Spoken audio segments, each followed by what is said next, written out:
The information contained in this video is strictly for informational purposes only and does not constitute financial, legal, or other professional advice and is not a substitute for consultation with a qualified professional. The opinions expressed in the show do not necessarily reflect the views of the Center for Continuing Education and Workforce Development, Borough of Manhattan Community College, and the City University of New York.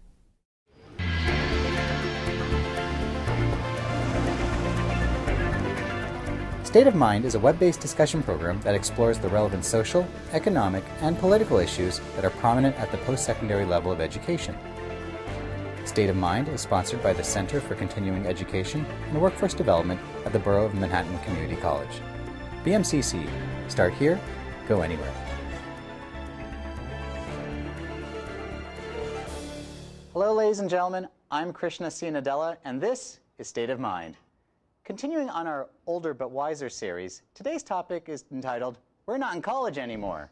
As the school year comes to a close and the summer is upon us, students all across the country will have the next several months to reflect on the year that was, and more importantly, look forward to the time away from the academic arena. With that said, fast forward to Labor Day weekend, and the act of going back to school can be daunting for any person of any age, whether it be 2 months for grade schoolers, 4 months for college students, or several years for adult learners. Getting back into the swing of being a student takes some getting used to and, more importantly, preparation. Back with us to help provide some insight on the topic are the following guests. Meghna Sarma is an incoming MBA student at the Leonard Stern School of Business at New York University. Pamela Kavalam is a Student Services Administrator at NYU's Robert F. Wagner Graduate School of Public Service. And finally, Dr. Priscilla Rogers-Fahy is an Associate Director at the Counseling and Advisement Center at Borough of Manhattan Community College. Meghna, Pam, Dr. Rogers-Fahy, thanks for joining me once again. Now, Meghna, I'd like to start off our first question with you because you were actually going through this real time. So bear with me because it's quite pointed. With just a couple of months before you start business school, how are you preparing to go back to school after an extended period of time from A, a mental standpoint, B, an emotional standpoint, C, a social standpoint, and D, a physical standpoint? And no, this is not a multiple choice question. Okay, so 4 standpoints. Emotionally, trying to kind of work up my confidence. Talk to me about that. So it's a little daunting to go back as an adult learner, per se. A lot of my classmates will be around from the ages of 22 to 40, maybe even older, I'm not sure, but the average age will be around 28. Okay. I had the privilege of meeting a lot of my classmates recently, and it was fabulous to speak with them, but it was also very evident that there is a difference in people's times of life that they're going to school and what they would like to get out of the MBA. I went to law school when I was 22, and I can sympathize and empathize with that kind of feeling, not being a little confused about what exactly the MBA wants to bring them, what they want to do after school. I've had a lot of experience, and so for me, going back to school is a very targeted thing. So it's a little emotionally draining, upsetting, scary that I may not find a group of people that I can identify with who are going through similar circumstances that I am, maintaining a balance of professional, personal, and school life. So is this more of a transactional experience for you? You're going there for a specific purpose? I'm going there for a specific purpose, but I also would like to meet people and be able to connect with people and have them in common and not have people maybe judge me for going back later or having other commitments that I need to devote my time to, that I want to devote my time to, namely family, my child. So it's just a concern I have at this point. I haven't seen how it pans out. I hope that it's just a concern and a fear, and it'll fade away when I meet all my classmates and everybody will be very understanding. The reason I say this is because I know business school was very time intensive, and networking and going to dinners and cocktail hours and such events is very important to the whole business school experience. I won't be able to attend all those events. And if my classmates are attending them and that's where bonding happens, if you're absent from that, how do you see yourself in that world if you can't be part of that bonding experience. Right. So you actually answered option B and C, the social standpoint. In the one interaction you've had so far, any anecdotes of how you felt that difference in perspective from yourself and your classmates? When we were speaking, I met a couple of students during lunch, and a lot of them would go around the table seeing what they wanted to do post-MBA. Sure. A lot of them just threw out, oh, I think I want to do finance, or I think I want to do consulting. I'm not really sure. But when it got to me, I was very targeted. Right. I want to do X, Y, and Z. And everyone's like, that's great. But didn't really have anything to say because they're not coming from a similar standpoint. Right. There wasn't a discussion of those ideas. It was just, that's great that you know what you want to do, which is absolutely fine, but also gave me cause to pause. Right. In terms of the age and the social aspect of it, there were times we've been out at networking events or a bar or a cocktail place, and people would be drinking heavily or doing things, and I would have to get up in the morning and Right. take care of my baby. So it's just again a concern that Right. if that's the kind of social setting that exists or that will exist, how do I factor in there? Right. Okay, so we're going to hold off on mental and physical for a second. Dr. Rogers-Fahy and Pam, thoughts on her thoughts?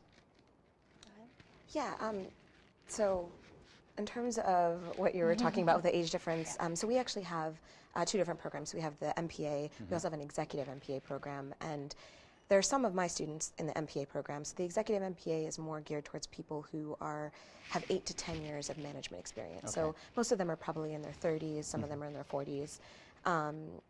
But they're coming back to school at a later age. Okay. And then we have some of our MPA students. So our average age is also 28, 29.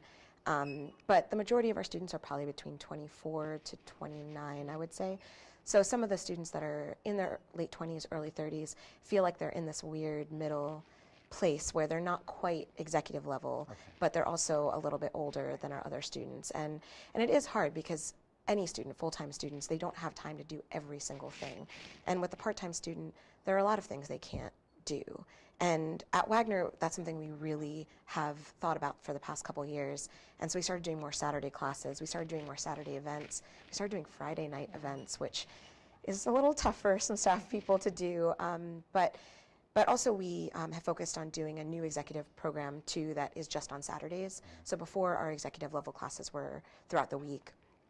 But now we've tried to make it on Saturdays so that way we can get people who are from Pennsylvania or New York. So that is something that we're thinking about. Like, we know that there are people going to graduate school that are not 22 or 24. There are older people that need these skills. Right. And we'll also add a lot to our classes. We actually prefer people who are 29 versus 22 because that work experience is really useful for the classroom. So you're definitely an asset in the classroom. So. Dr. Rogers-Fahy, I see you nodding your head quite a bit there. Yeah, it's the adult learners are very focused. They're in on sort of like a mission. Right. They know that I think the expectation is that they can't do everything, but at least they're going to try or attempt to do as much stuff as possible. Sure. Especially because if they tried the first time and things didn't pan out or they didn't have the time that they did, now is their time to sort of live it up, so to speak, and try to meet. And they know about mentoring. They know that being able to socialize and sort of meet a lot of people through internships or volunteer work is very important in what they're choosing to do. And they offer, I think, a lot of the younger students a lot of, I sort of see them as like motherly. They offer them a lot of advice or like sharing with them maybe some mistakes that they had gone through in their own experiences. And so they actually bond very well together. But I know that the adult learners have said they choose not to come through the daytime because they kind of feel like they can't interact with some of the younger students because they feel like we don't have much in common. Right. And in the evening, there tends to be more adult, like just a little bit older. Okay, excellent. So let's talk about the last two options, mentally and then physically. Mentally, it's along the same lines. I'm just, again, working on preparing academically because Right. I think for me, going back to school is a little, again, daunting. So in terms of mentally, I want to be prepared as I can, which Right. means exposing myself to finance and math and before I start school, giving myself the best opportunity to hit the ground running, which involves talking to a lot of current students and alumni about what I should be taking advantage of when I get to school. Sure. I think that actually helps my mental state because it makes me less stressed.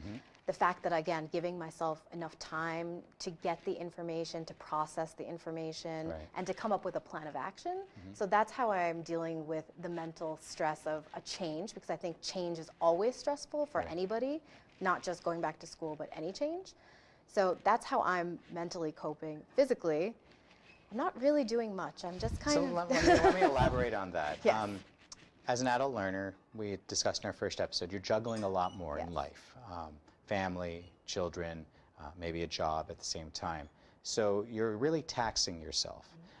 That's really where I'm talking about from a physical standpoint. Yes, you haven't started classes yet, but do you foresee that being something where you're going to be being pulled from many directions, and how are you going to manage all of that, that pull that's coming from different areas?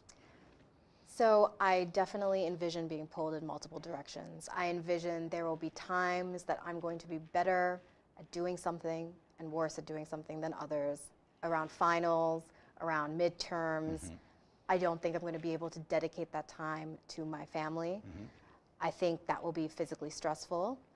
I think for me, it's carving out some time during my chaotic schedule, whatever that will be, is for myself. Sure. Meditation is something that I'm interested in, and it's something that helps me just to calm down. But I think finding something that's yours that you can focus, whether it's sports, whether it's yoga, whatever it is, having that as actually a non-negotiable in your schedule, I think is very important.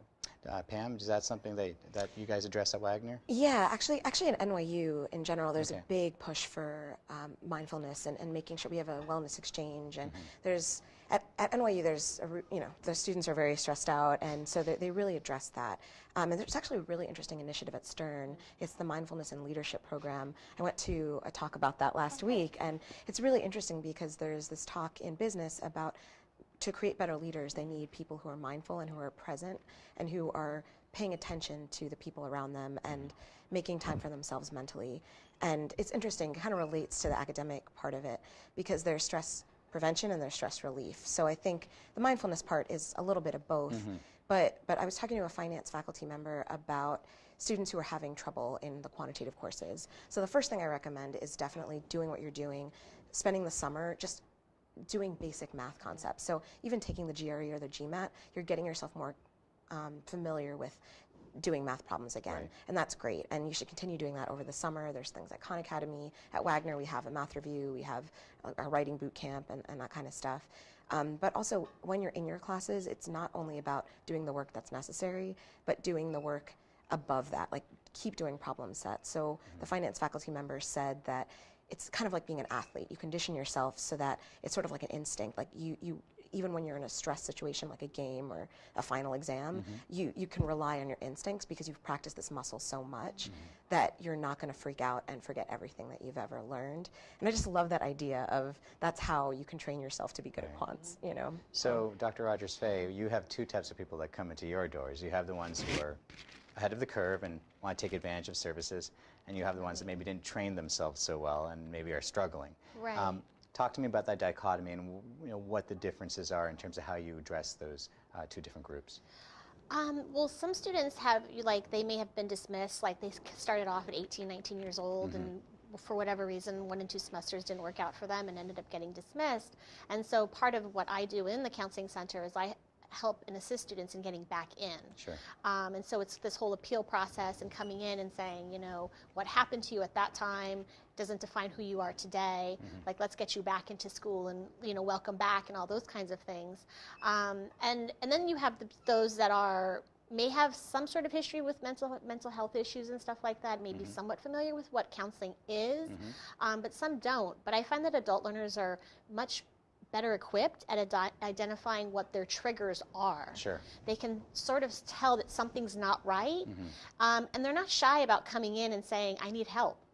I think that's what makes it a different thing. Younger students can kind of wait a while, and maybe wait till that midterm or that final when things are really bad, whereas the adult learners, if the professor notices something's off, because they are in constant contact with their professors, they're like, oh, my professor told me I should come here. And then you find that all of these other things are going on, family life, work, you know, maybe someone's sick in the family or some trauma stuff's going on, but they're more than willing to share with you and sort of come in and ask for help. Right. So something we talk about in the corporate arena is emotional intelligence. I feel like you're somewhat alluding to that. I don't want to put words in your mouth, but have you noticed from an adult learner standpoint, maybe it's because of life and life circumstances, that they have a higher awareness, higher IQ, emotional IQ, and that's why their focus is so much more refined than maybe someone who's between the ages of 17 and 22 and spring break in Cabo is the most important thing on their mind. Right. And some are paying out of pocket. That's right. You know, so I think that when you have something that you are paying for, it just changes things for you because you're so serious. I'm going to take not 12 credits, I'm taking 15.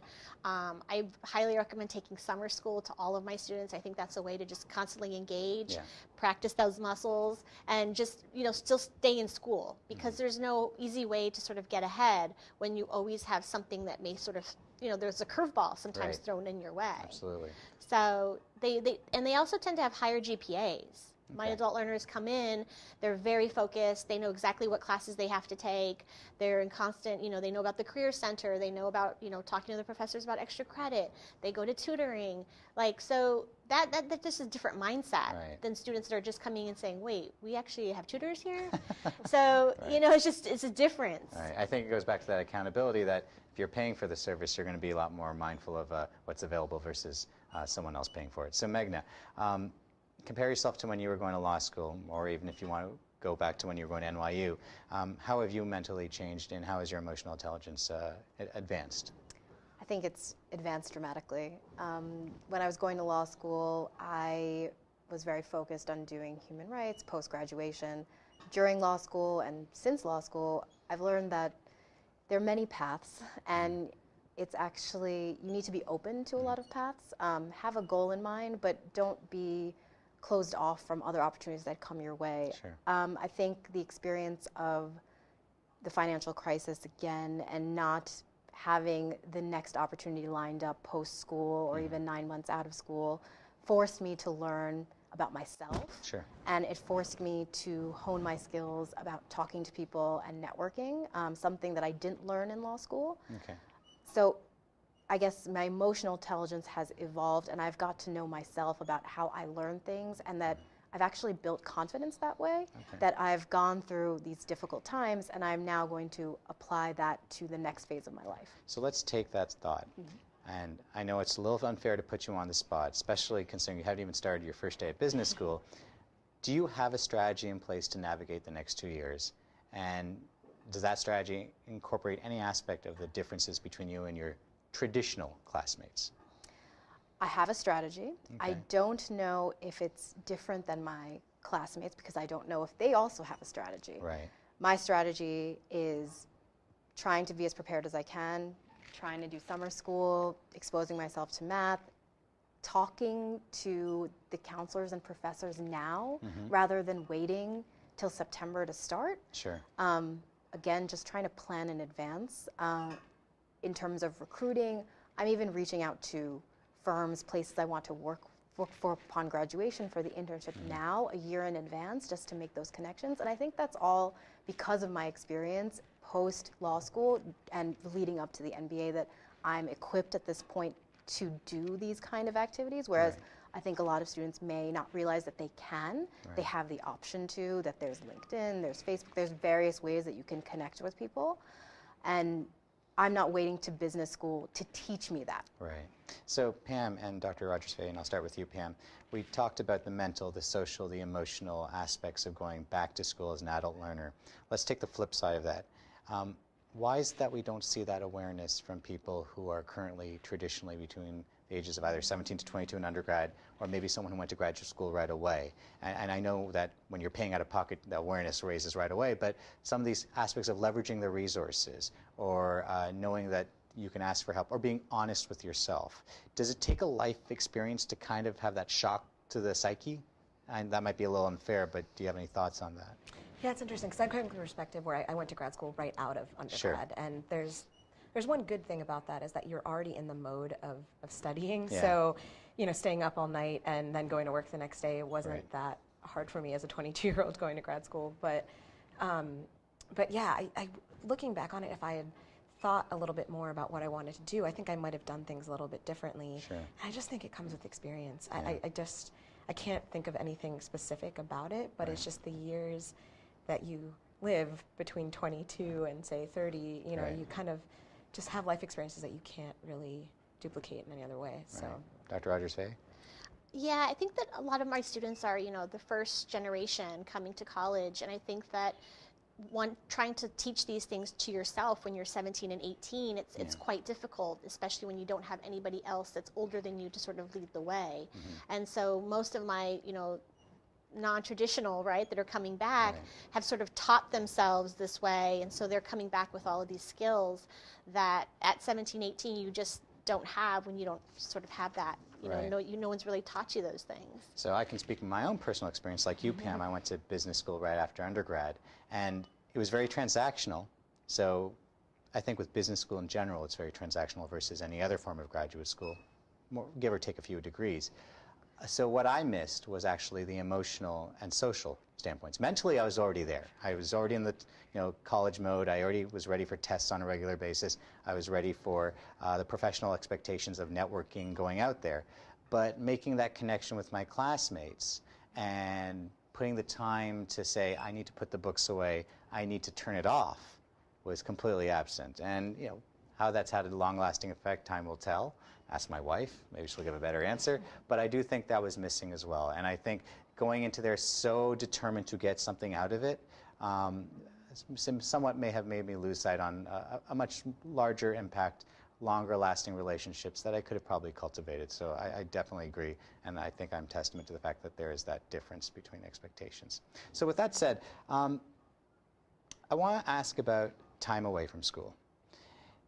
Is there a correlation between the time away from school and the inability to adapt to the current environment? It's not fair to ask you that question now, Meghna. Let's ask in 2 years. But Dr. Rogers-Fahy?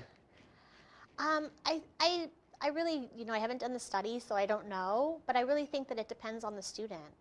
It depends with what skills you're already coming in with and what you already feel comfortable with, So if you're already on LinkedIn and you've got this really great social network, I think that you're coming in with already, technology savvy, you know how to work your CUNY first, you know how to get your emails, you're just at a different mindset, especially if you're already in that type of field. Sure.